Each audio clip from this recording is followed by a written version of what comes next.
And we are live. Hello, everyone, and welcome to the Soul Survivor podcast. Ryan and I back to recap episode 8 of Survivor season 46. What's up, Ryan? Dylan, I'm doing great. Want to play some hide and seek. Got my Q skirt on. This is great. Season 46 has really stepped up the last few weeks. Crazy episode. Can't wait to discuss. You know, it's funny because obviously we're recording on Sundays now. Can't record on Wednesdays for other obligations, but this is one of those episodes that I wish that we were still doing Wednesdays because I had so much to say after this episode. What an episode. I mean, the episode of the season, if you look at reviews for each individual episode, it's one of the highest rated episodes literally of all time. If you look at it, what an episode it was. So entertaining. I think this probably takes the cake for the most entertaining episode of the new era. I feel pretty good saying that. Maybe one last season potentially, but I feel pretty good that this is at least in the top 2 or 3. So it was a wild ride, and I'm excited to recap it. I would agree. I would say, and I have to go back and look at the last 5 seasons of the new era and see what could go up there. This would easily, like you said, be top 5 for me. I still think just from a shock factor, number 1 for me still maybe be the Kelly boot last season, because that was just so. Even Jeff has even gone on record saying the Kelly boot from last season is one of his favorite blindsides in years. So, but this is up there. This is definitely still up there. Yeah. What an episode this was. I'm so excited to recap it. And one of the funniest parts of this whole episode, and I saw somebody point this out. I forgot who it was on Twitter. It was a former Survivor player, but in my opinion, one of the favorites, in my opinion, to win the season goes out this episode. And it is one of the least talked about things because of everything else that happens, right? Tevin was one of my preseason winner picks. I felt pretty good about him going. I thought he was a shoo-in to get to at least the finale or the penultimate episode. I thought he was pretty much locked in. You know, I spoke about this the weeks prior on this podcast. I thought he was very well insulated. But it turns out that could flip in a second on Survivor. So here we are. Tevin goes out, and it was in one of the more unconventional ways that we've ever seen at Tribal Council.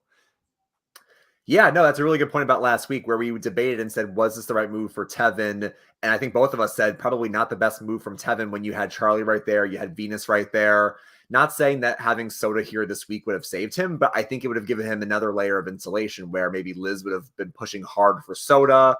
Soda would have been one less vote to go against Tevin and could have been on Tiffany, for example. So, yeah, not the best move from Tevin last week, but I agree. We lost a great narrator, somebody who was pretty fun and a potential threat to win.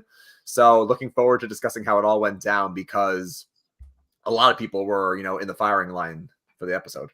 Yeah, and I was way off on this. I said last week, I don't know if it was the best move for him, but I didn't think it would be consequential in terms of the outcome of the season, and it was the complete opposite of that. Literally, the next vote he goes home. So that was a rough take by me, but pretty funny. I think the main lesson here is if you're on Survivor, you need to be extremely careful about the timing of when you're going to make your moves. Right?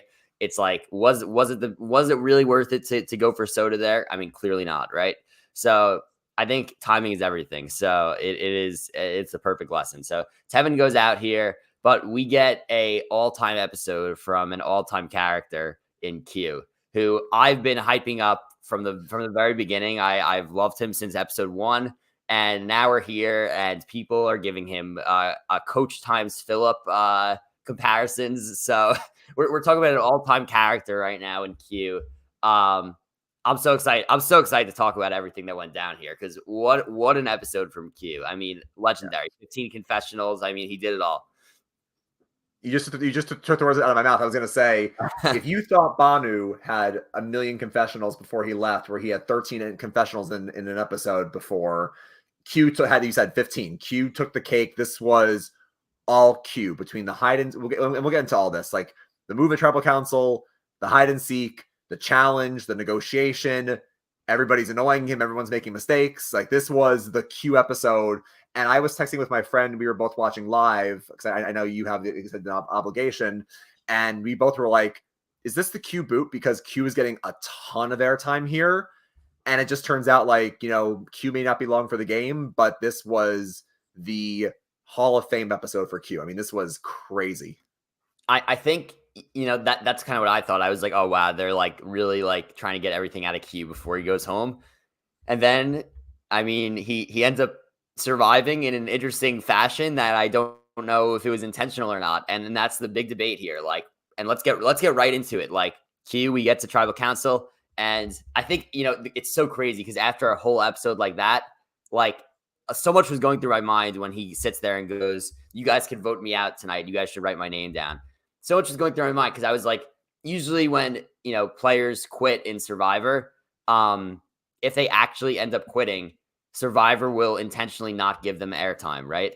So it's like for him to get 15 confessionals and then him to say that, I was sitting there like, no way he's actually going to go home. Like, if that was going to happen, the whole episode would not have been around Q. Like, it just doesn't make any sense. So I was like so confused because all this was going through my head in a second. I was like, how's he getting this much airtime if he's really going to walk away? And then I was like, you know what? This had to be some sort of strategy, and that's my final take on it. My final take after weighing it and listening to certain things and going back and forth a little bit. Well, you know what? I didn't really go back and forth, but I needed some more time to like take in everything that happened. I think this was strategy from Q. That's what I'm going to say. I'm curious to hear what you think. Do you think it was strategy, or do you think he actually wants to leave the game? I think it was strategy. I do genuinely think deep down him saying that like you guys can vote me out. I think it's coming from a place where Q genuinely does feel bad that like he kind of threw Tiffany under the bus, and then he kind of caused some last minute drama to try to get to try to tell Tevin. I'm sorry, to tell Hunter about the Tevin vote. So I think he did feel bad about the drama that he caused. But I think you're right. At its core, it's strategy. He'll say it's strategy, whether we believe it or not. But I think the reason why we can say it's strategy, Dylan, is because this season we've already seen 2 or 3 instances of Q saying, you can vote me out, I'm ready to go. But then in confessional, he's like, this is my test. I'm trying to see how people are going to react. Like he tried to quit the sweat challenge, but really it just led to Jelinski getting blamed for trying to quit. He was saying that he wanted to leave after they lost 3 in a row, and that's where they were going to vote out Banu, if not for the random medevac. And that he said in confessional was, well, I'm just trying to make Kenzie feel comfortable. I'm not really going to quit. So you look at this time, you say, well, what's the strategy here?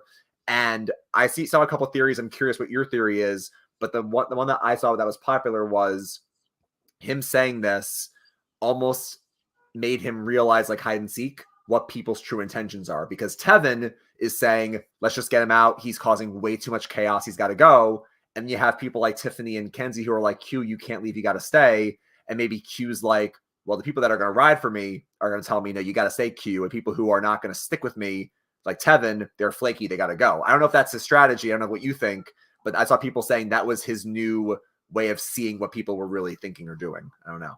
That's really interesting. I didn't even think of it from like that standpoint. My thought was just like he had realized that he lost control of what the vote was going to be. And then maybe he like regretted the fact that Tiffany was going to, he thought that Tiffany was potentially going to go home, and he was worried about that. So he tried to just like cause chaos to get the vote off her. That's like my kind of take of what he tried to do. Like he wasn't in control. He had no control of what was going to happen. And he's just like, maybe if I cause as much chaos as possible and cause a live tribal, I can maybe get the vote to flip onto somebody else. And I think, like you said, I think deep down inside, he did feel bad for potentially flipping on Tiffany. Now, the question going forward is Tiff gonna forgive him for clearly telling Charlie about the idol? Charlie comes back to Tiff at the live tribal and tells her, like, I know about your idol. And like, that was a crazy moment. That could be a turning point for Q. But one other thing that makes me think of strategy is how many confessionals have we seen with Q this season where he's like, I'm going to do some things that have never been done before. I'm going to change the way the game is played. And I don't know if anyone's ever going to play like this ever again, but he is certainly deploying some tactics that we've never seen before. Like never. It's so like polarizing his game. You watch his confessionals, like the hide and seek, for example, and you say to yourself, you're like, you know what? Like this is insane, but like it kind of makes sense deep down, like a little bit. I think there probably is a correlation. Like Hunter hides in a tree. Like, I mean, come on. And we could talk about Hunter. That was not his smartest play ever, but Yeah. I mean, look, he's kind of right in a sense about the hide and seek, even if it is a little bit like off the rails crazy. Like, but then you think about it, and you see what happens at Tribal, and in the moment you're like, no way, he can't do this. He can't do this. Like maybe this is like a really dumb thing. So it's I watching him is such a roller coaster of emotions, because I think deep down he is a really smart person, but his strategy is so insane sometimes that and maybe not even entirely thought through, that it's like I go back and forth between like, is this really smart or is this really dumb, with like so many different things. And then I think about it more. I'm like, you know what? Maybe it is smart. Maybe it is not smart. And it's just like, it's a roller coaster that I have not felt from a player in a very long time, if ever. Yeah, I think you're right, where it's that he has the right idea, but most of us would not think that way. We have to go through like 3 or 4 different leaps in logic to get to that point. Like I would never think of hide and seek as, oh, Maria's very crafty in this game because she fashioned something to look like a branch on her. Like I would never jump that far in the logic, but he's taking every action that someone's doing and saying, oh, you're making a mistake because I see what you're doing here. Whether you're good or bad at hide and seek, there's no right answer here. You're going to get called out for a mistake no matter what. So Q is thinking about the game 24/7. And, while that could be very helpful to really see the game in different ways, if you're causing that chaos, people aren't going to trust you. And you brought up a great question, Dylan, earlier, where you said, going forward, is Tiffany going to forgive him for this? Because we've seen different examples, and even in like recent history. Look at Tony and Sarah, where Tony flips on Sophie, and then Sarah's like, "You sunk my game," and we I remember we recorded and we said, "Are we going to see Sarah and Tony go against each other next week?" And they ended up working together until the end. So you never know if people will forgive each other. Knowing how Tiffany is and how he blatantly just threw her idol out there, I don't think Tiffany can ever trust Q again. And I feel like, and we can talk about Venus and Q and who has a good chance to win.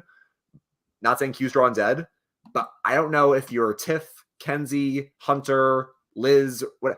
I don't think. How can you ever trust Q again after this?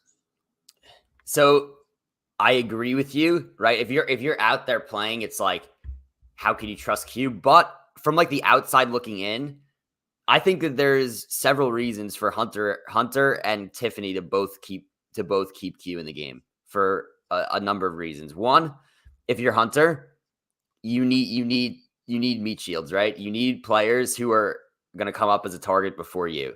Q will always, from now on, I could guarantee you from this point until when Q ends up leaving the game, if he does, his name will be brought up before cancel, right? As long as he doesn't have immunity. So I do think that if you're Hunter, it's still in your best interest to keep Q in the game. If you're Tiffany, right, it's like, I also think in a way that after now it's kind of out there that her idol's out there. She knows that it's out there that her idol is out there. I think that she maybe should keep players in who are also going to be targets before her, because I think that everyone's going to try to flush. Everyone's going to try to get her to play it at minimum. I think that she's going to be a big target from here on out, strictly because of that.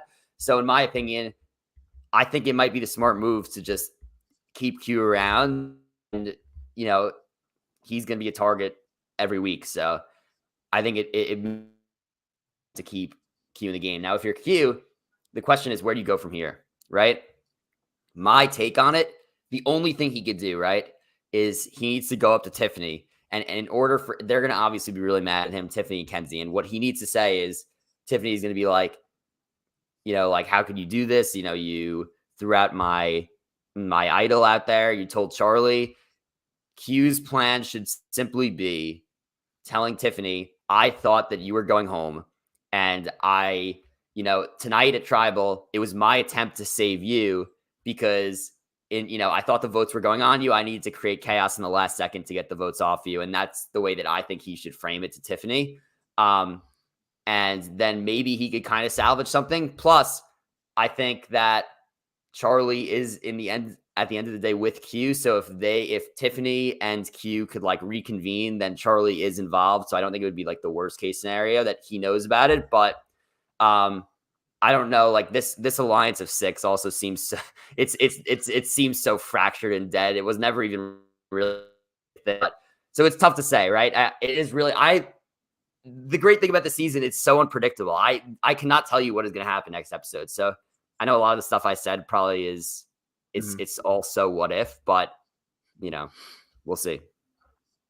Yeah, I think with Tiffany and Q, he could try to use that defense. The problem is Tiffany is somebody who is just very authentic, and you even see her in that moment with Charlie at Tribal Council where she's like, "Just be straight up with me. Were you going to vote for me?" And actually, I thought for a second, I wasn't sure if it was going to be Tiffany, Q, Venus, Tevin. I wasn't sure which way the votes were going to go.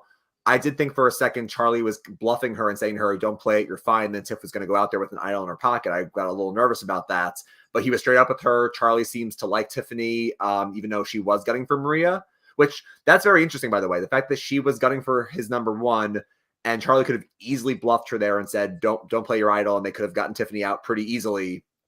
But he clearly feels like maybe he trusts Tiffany more than Q, because early in the episode when Charlie gets brought into the 6, Charlie's like, "I'm fine with this for now, but I don't want to continue with this in the future, and I want Q gone eventually." So maybe he trusts Tiff more than Q. And the problem is, like, Q can try any excuse he wants. I agree with you. I think Hunter, because of their Mississippi bond and because of meat shields, I think Hunter and Q will stick together. But I think Tiffany and Q are pretty much done in this game, because all she has to do is go to anyone else in that beach and say, "So Q says he's trying to save me, right? Like, he told me about that. They know about my idol. He told me that, like, he was trying to save me." And they'll be like, "Oh no, Tiff, he told us about your idol, and he was the first one to come to us and say, you threw out Maria's name. We should go for you. You said, let's see who doesn't win immunity, and we'll go from there. Venus should be safe." He basically just completely threw Tiff under the bus. I just don't know how, knowing how authentic Tiff is, how she can ever want to work with him again. Yeah, that's the thing is, like, I threw out a lot of theoreticals. I don't think that Tiffany and Q will come back together. I think it's beyond repair at this point. But I think you bring up such a good point, right? About the whole Maria Tiffany thing, right? Tiffany wanted to get at Maria, but like now Q is kind of with Charlie and Maria. For Charlie and Maria, it's kind of in their best interest to still keep Q, because I think Q is going to stick with them. And then Hunter, like I said, I think it's in his best interest to keep Q. So I'm curious to see if Q could survive this. I think obviously he's in a lot of danger this week. I think there is a pretty decent chance that they get back to the beach. Q tries to save himself. Everybody's just like, "What in the world was that?" Like, we don't want this type of chaos in the game. We can't risk this type of wild card, because at the end of the day, even if somebody's a meat shield for you, you need to make sure that person's not going to vote you out, right? So that's the main thing. So I think it is possible that he's just a sitting duck at this point. I do think it is possible. But if that is the situation, then what a character for Q. But I do think that he's still very much alive in this game. So it is going to be so interesting to see what happens. Yeah, no, I think Q is just a player who, he's kind of like all, like, to quote the Jets for you, Dylan. He's kind of like he's all gas, no brakes. Like, even at the start of the episode, like Tiffany and Kenzie and who else was it? Tiffany, Kenzie, and Hunter are like trying to comfort Ben, like, "Hey, you just lost him. It's okay, Ben." And Q's like, "Why are they wasting their energy on Ben? Ben's gonna go soon anyway. Y'all gotta keep your heads in the game. You're not here to coddle Ben." Like, Q is just playing 24/7. And we've seen people like Tony. We've seen a lot of players play full throttle, and sometimes it works, and sometimes it does not work. And you have to find that balance. It depends on who you're cast with as well. It's very context dependent. But no, just it'll be very interesting to see what happens with Q, whether he's next week's target, whether he stays in this game. I just feel like, he's going to have a hard time to win at the end unless he's against someone like Venus and maybe against someone like Ben. But I can name people in this game like Maria, Charlie, Tiffany, Kenzie, where if they're there with Q, I don't think he beats them. Yeah, he would need like Liz and Venus sitting next to him, and even Liz at this point, she made the move this week, right? She has arguably the biggest move of the season under her belt right now. So I'm curious to see if like people are going to respect Liz. It seems like she's kind of getting respect, but I still get a vibe that like most of the cast is just kind of pushing her aside. But I don't know. I think Liz is also in big trouble. I don't think Liz has any chance of getting the final 3. I think that it was like, you know what it is? It's like, if you're going to make a move, you can't go from being a non-factor to making a huge move just like that, because then people are going to be like, "Oh, well, we thought she was just not playing, and now she's really playing. She just got out Tevin." Like, she's capable of that, she has to go. Like I'm fairly certain that she's gone within the next few episodes. I think that, again, it's just a shock factor. It's like Q is like, oh, Liz is playing. I know she's playing now. Like nobody thought she was playing, and now she does this. So, but yeah, it is hard to see a combination where Q would win at Final 3. And again, there's so much time left in this game. He could end up surviving this and being fine, and then it's a new game for him. But it's going to be hard for him to get allies, I think, after this that would feel comfortable working with him. But we'll see. It's going to be so interesting to see. It really is. Yeah, you're right. This was the Liz emergence episode. Liz finally showed up to play. We'll talk about it as we go through the episode and what she did to get to this point, because this really was her move. The Tevin move really came from Liz. She rallied the votes. I think you're right, though. I think Liz, even though I love to see her come out as a player, might be coming on too strong. I think we see this in the new era. We saw this also in Edge of Extinction too. In the modern Survivor, which you could say is like post Heroes versus Villains, you could say it's post like Co Wrong, whatever you want to call that modern era point. If you make a big move and you're very vocal about it being your move and you want the credits, you're the next one to go. Like an easy example is Edge of Extinction. You know, Kelly Wentworth goes for David writes, then War Dog takes out Kelly Wentworth, and then they take out War Dog. Like the next highest bamboo will be cut. And then same thing happened in 42, where, you know, Drea is pretty big and getting out high. Omar strikes down Drea, and then Marianne takes down Omer, and then Marianne was able to win. But like we see all the time, these people make a huge move and they want the credit. But in the new era, you don't want to be that big, loud player. You kind of want to be more subtle, under the radar. Even someone like D, who's making big moves, D was never like super big on taking the credit or being like, that's my move. I took out Drew or whatever. So I think that if Liz is being like, I want the credits, and people know that Liz wants the credit, because Liz went around to everyone and said, I want Tevin gone. And even when Q went to her and said, what are you thinking, Liz? And Liz is like, I don't care what you do, Q. I'm still writing Tevin's name down. I agree with you. If Q has any hope next week, Liz is going to be a big key for him to kind of scoop by another week. And this week is a huge example of the taking credit thing. Like Venus and Tevin are literally fighting over who gets credit for the move. And then Liz is like, well, I think Tevin had more to do with it. So Tevin's gone. And that's exactly what happens. You know, Liz's narrative for pushing Tevin was like, he made a really big move with Soda. Goodbye. Like that's literally how much it could switch.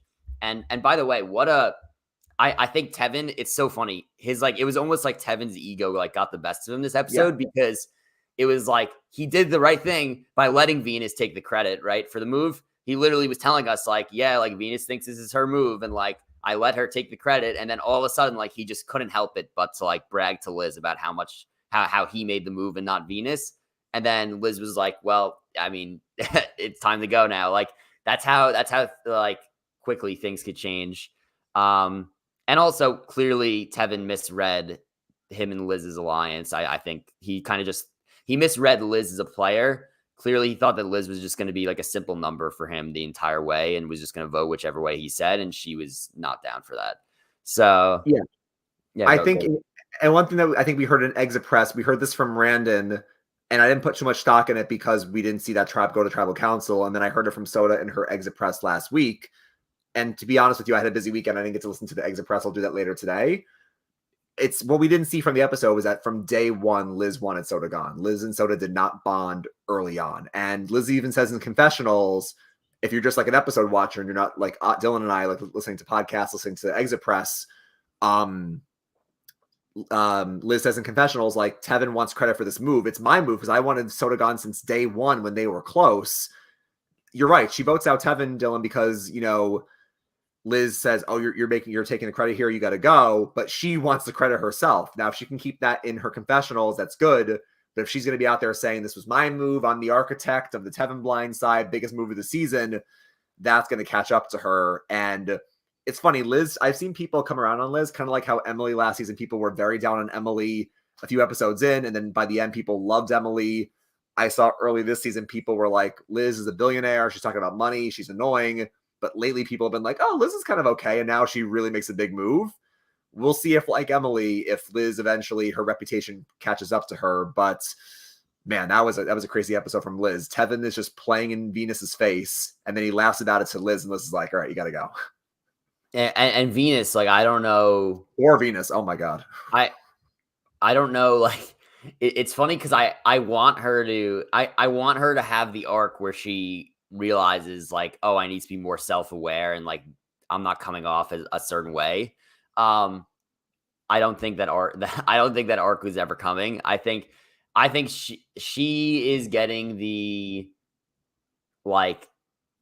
I think she's getting the goat edit right now. Like I really do. I think it's hard for, and we spoke about this last week. It's hard to think about that first Jeff statement on the first episode in the premiere, like literally 10 minutes in, where he's like, some of you can literally not win because of your personality, and not think that this is kind of about Venus. And I feel bad for her. Like I like Venus a lot as a player, as just like a personality, as a player, as a character, but the cast is not giving her the time of day, and she is not realizing she's not realizing how she's coming off in some of her conversations with other people on the cast.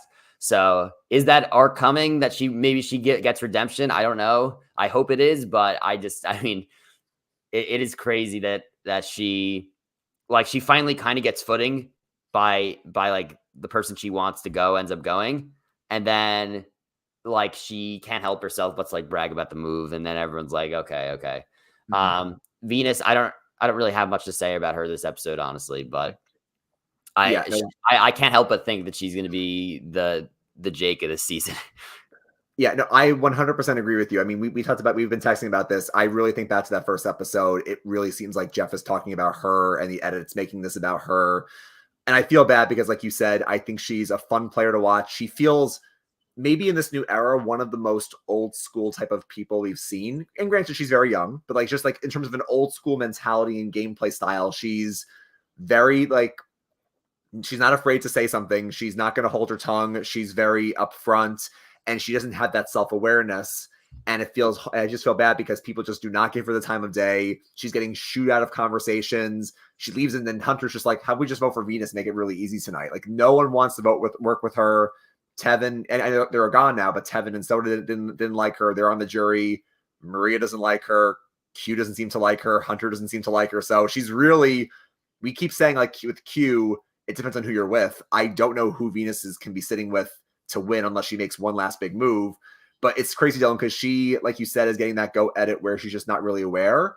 She's almost getting like the anti or opposite like Owen edits, where Owen's whole arc was, I'm always on the outs. I can't make a move and I can't get any footing. Venus is the opposite, where she's like, oh, I have all the footing. I'm taking out Soda. I'm taking out Tevin. I'm making all the moves. And she has no idea that she's like not even like leading these votes. She's just like she's like putting her name on the group project without actually doing the work. Like she's just really like not even in control, and she doesn't seem to see it. And I just think that confessional where Maria said last week is like, Venus doesn't realize how she's coming off is the biggest problem. And to be fair to Venus as well, we say this all the time. When you're like, how old is she? 22, 23, 26? I'm not sure, but She's in her early 20s. I think she's younger than you and I. Yeah. But the point is like when you're that young, and you like, and we're pretty young too, but like it's just so hard to know how you're perceived by people. She's 24. And when you're 24 and you're playing with people who are 48, 33, 35, 29, 30, it's like it's going to be so hard for people to take you seriously sometimes if you're like not self-aware. I mean, Dylan, what happened with Xander? Xander played a pretty good game in 41, and everyone's like, you're so inauthentic, Xander. It's like that just happens when you're young. Right. Yeah, it's an uphill battle for her for sure. I hope she does get to the end though, because I think that her and Q are the stars of the season. Q are two of the best casting decisions that we've seen in the new era by far, if not the two best. So it's gonna be interesting. Two players that we have barely mentioned this episode, so I kind of want to just mention them and see where you're at on them. Kenzie and Ben. I don't know what to think about either of them.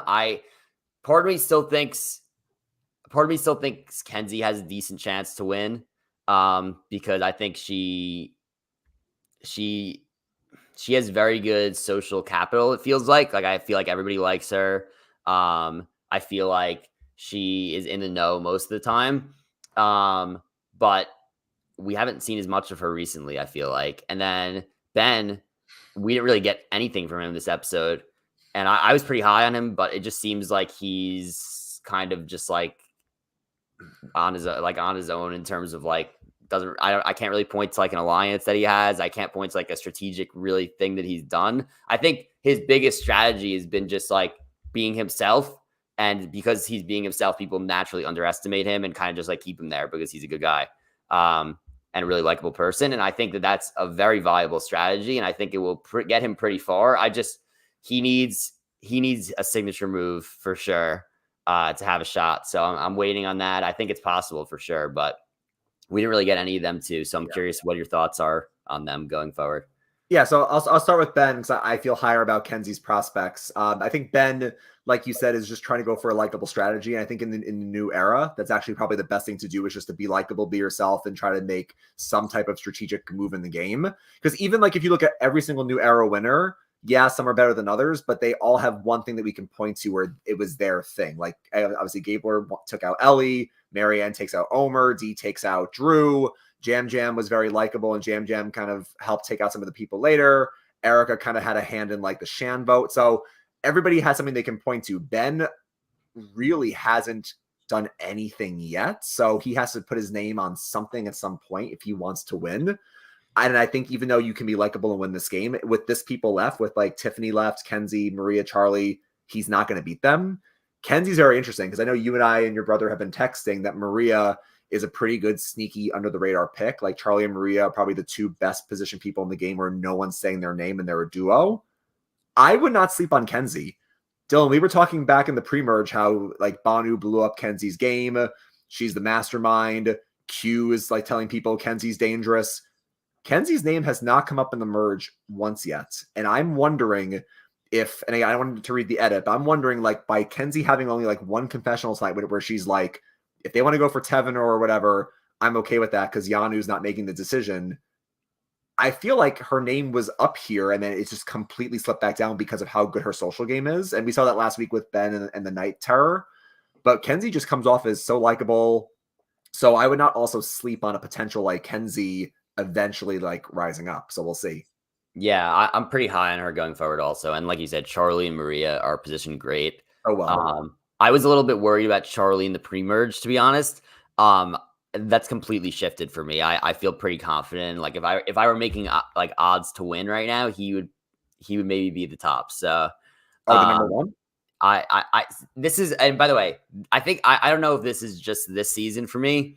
Because I thought Tevin was at the top for me for potential winner personally. Going into the episode, so I've been very wrong in the past. I mean, I should say I've been very wrong this season, even as far as soon as an episode ago.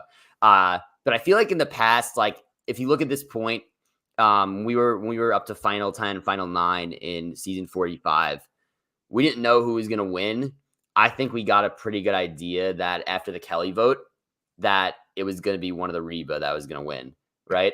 I think we had a pretty good idea about that. Yeah. Season 44, I think we had a pretty good idea for most of the merge that it was going to be one of the 3 that won.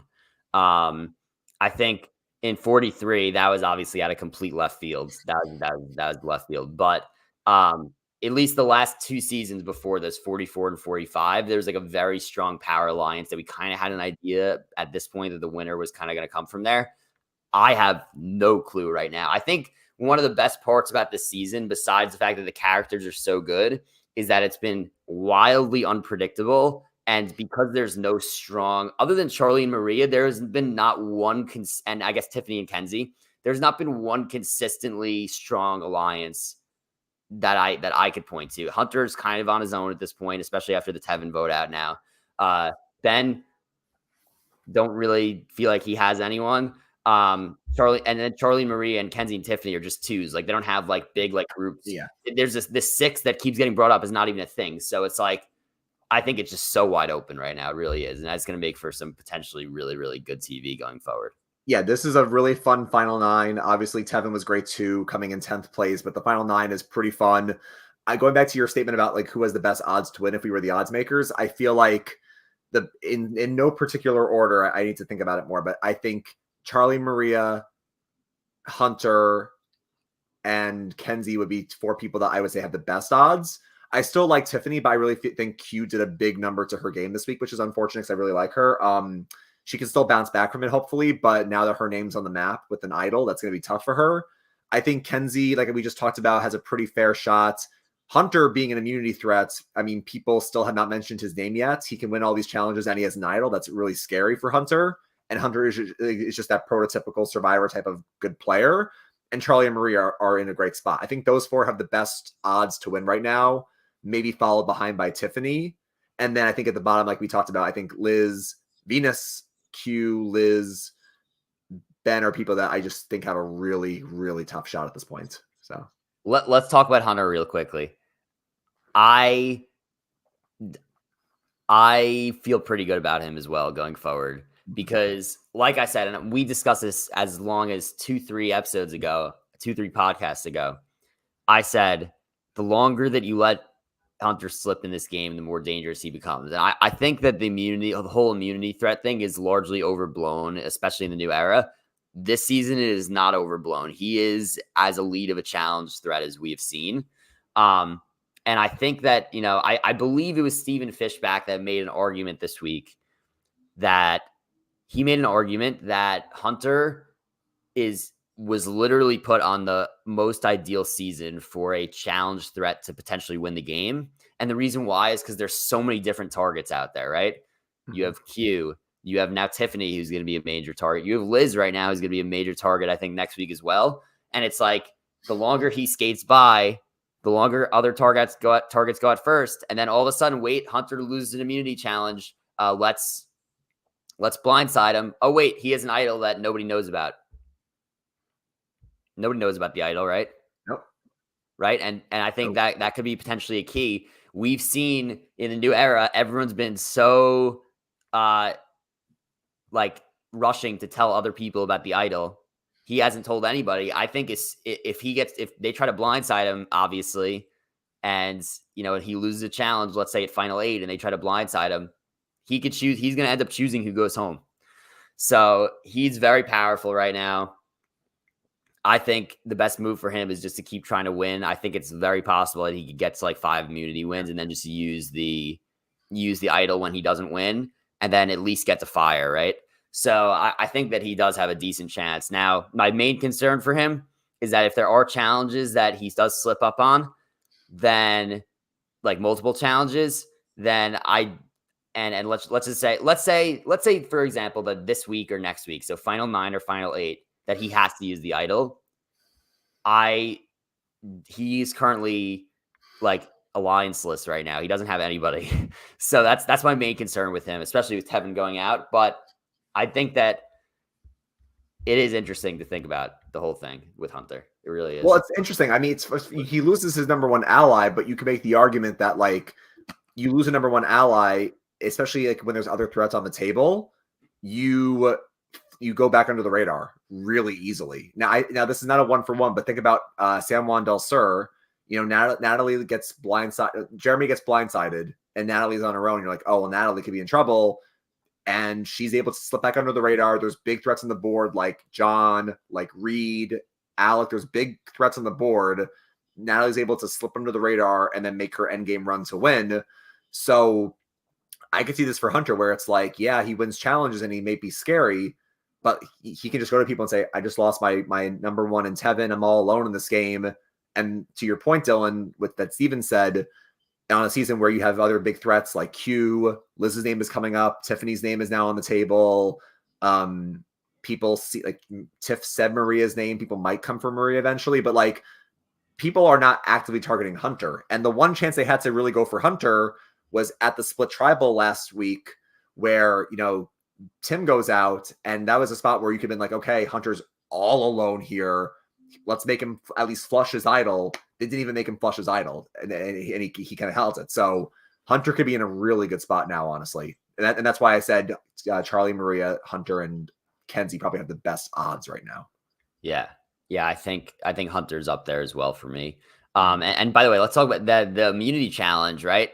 Q had the most true thing. I think the most true thing that he said all episode is he's like the guy who just everybody really thought that they were going to beat the guy who just hung on a tree for the entire hide and seek in a hold on to the pole challenge. So I thought that was hilarious. Obviously, Q was unhappy that everybody would not go for the rice.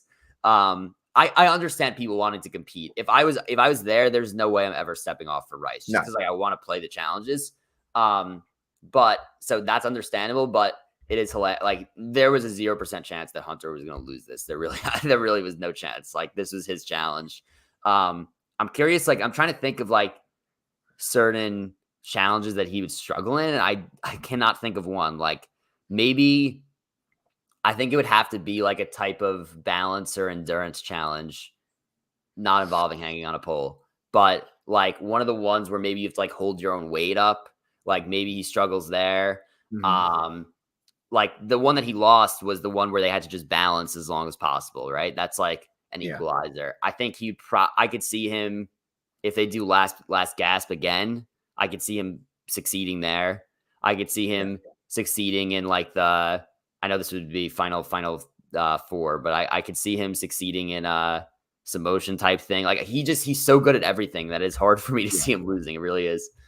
No, he's like I said this last week. He's not like a Jonathan or like a James where they have huge bulk and they can just beast through things. He is like strong, but like he's like that Tyson type of player where like Tyson is just good at everything. Like you said, the pole challenge, shuffleboard, like Tyson just is good at everything. So like those type of people that you have to get them out because they can win any challenge. Your point is valid that like endurance, dexterity, physicalness, he can win anything. The only thing that I could see him losing at is something that involves like an obstacle course and a puzzle. And granted, he practices the puzzles, so he'll be good at those. But when you think about like a brand new puzzle or maybe like a word puzzles are tough because you either get it or you don't. Like, you find what the phrase is or you just never get it. And I could see someone like Charlie or Maria figuring out a word puzzle before Hunter. So that's like maybe one area where he's going to struggle, but he's going to win everything else. I agree with you that like if I was on Survivor, I'm not stepping out of a challenge to risk my safety for some rice. And you know what it is, Dylan? I think the problem was that this was a classic challenge. This is get a grip. We've seen this for many seasons. Ozzy did this. Parvati did this. This was in, Heroes versus Villains, Game Changers, Micronesia. Like this is in a ton of seasons. And the thing is like, when you see a classic challenge, you want to play it. You want to play it no matter what. I think if it was any other type of endurance challenge that we've seen in the past, where it's like hold up a ball or balance on something like that, I could see people being like, I'll step off. It's fine. I'm not going to be Hunter. Because like, after Q and Liz dropped out, like Kenzie and someone else dropped out like 2 seconds later. So I think because it was such a classic challenge, people wanted to play in it and maybe not risk their safety. But Q is right. Like even if you were going to last for like maybe 10, 20 minutes, you're not outlasting Hunter. You probably were not going to outlast Venus. Like, there's no way they have those people that had a shot to win. Yeah. It is interesting. Anything else that we want to touch on before we head out for the day? Let's see. We talked about the challenge. We talked about, some of the chaos. We talked a little bit about the hide and seek, Dylan, but I got to say, this season is providing a lot of great character moments. I think we've lamented in the new era sometimes that with these 26-day games and with, things moving too fast, we lose out on camp moments and they kind of instead give us journeys. I think with the 90-minute episodes, we have seen a lot more character moments, which, some of them are hit or miss, like the whole Taylor Swift versus Metallica battle between Charlie and Ben. But last week we had the alphabet game, which was one of the funniest things I've seen from Survivor in years. And then now this week, the hide and seek was just crazy. I know we mentioned it earlier, but like hearing Q and also Venus both be like, I'm going to look at how each person's hiding and see how that like is their ability in the game. I just thought that was so creative and fun. And I feel like I know this cast from a personality standpoint pretty well, like all 9 of them left. So I just want to kind of give credit to both the cast and the editors for saying that we've had a lot of great like character moments these last couple weeks. I love it.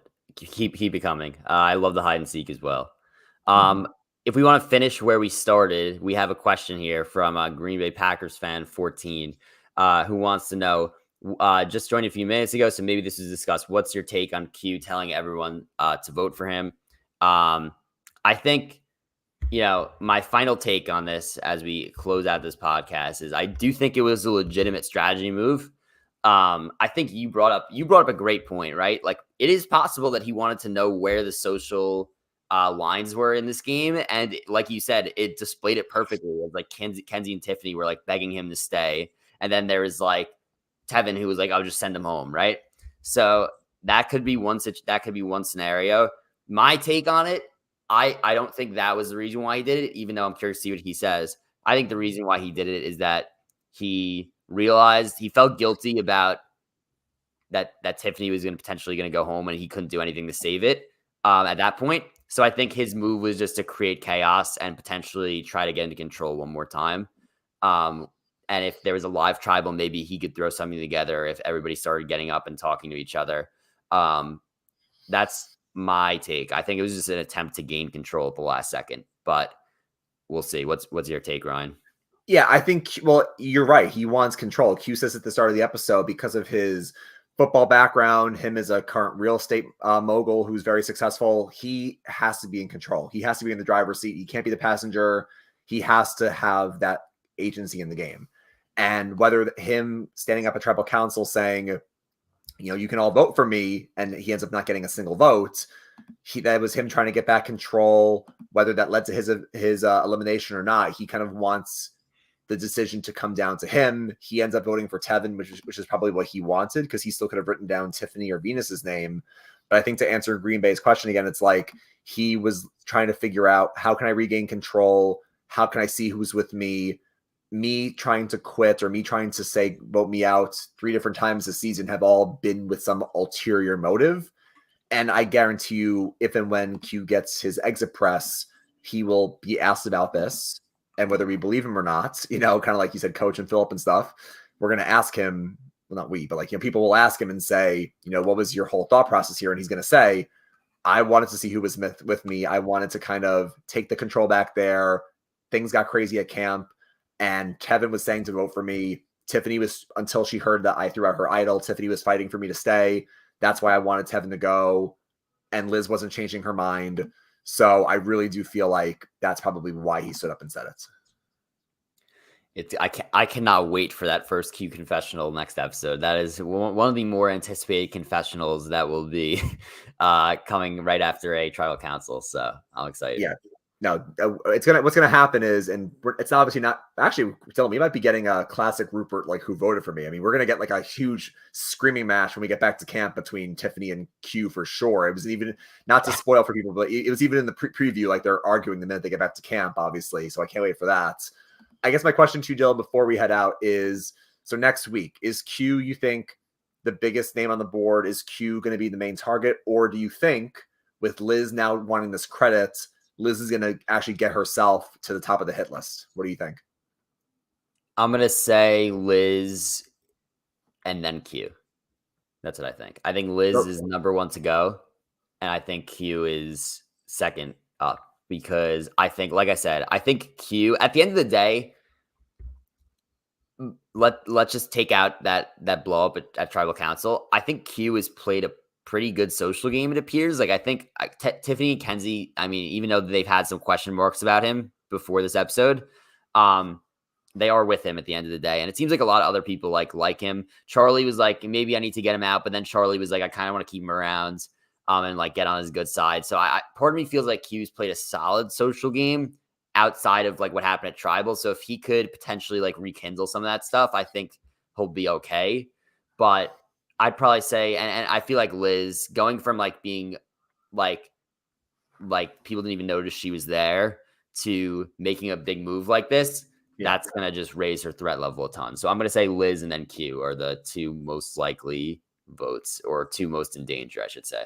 No, I agree. Q should be in the most danger after the shenanigans this week, but Liz might get herself with with wanting the credit. Liz might get herself to the top of the hit list. And then I think the last thing is that I put the advantage tally on our notes here, because I meant to do that for the last few weeks. But I think, and you can keep me honest, Dylan, I think the only advantages left in the game are Hunter's idol and Tiffany's idol, because Tevin left with the extra vote in his pocket. So I think those are the only 2 things left. Yep, that's it right now. So then my only thing is that no one knows Hunter has the idol, so I don't think he's going to play it unless his name comes up. Tiffany, really quickly, do you think that because it's because Steven has also always said a known advantage has way less power than a hidden advantage. Now that people know she has it, and she chose not to play it last night and on Wednesday, and she got no votes, but people know she has it. Do you think she just says, you know what, y'all know I have it, I'm just gonna play it, just get it off the board, I'm not a threat with it? Like, do you think that she would just like burn it just so that way because now her name's kind of starting to rise up? Do you think she'll burn it just so she loses her threat level? Or do you think she's going to actually try to keep holding it for a bit? Because everybody knows she has it now. I think you have to keep it just because, like even if once she flushes even if she were to play the idol and just flush it herself, people are still going to see her as a big threat because she found the idol. Even if it's like, what if it's like played completely incorrectly though?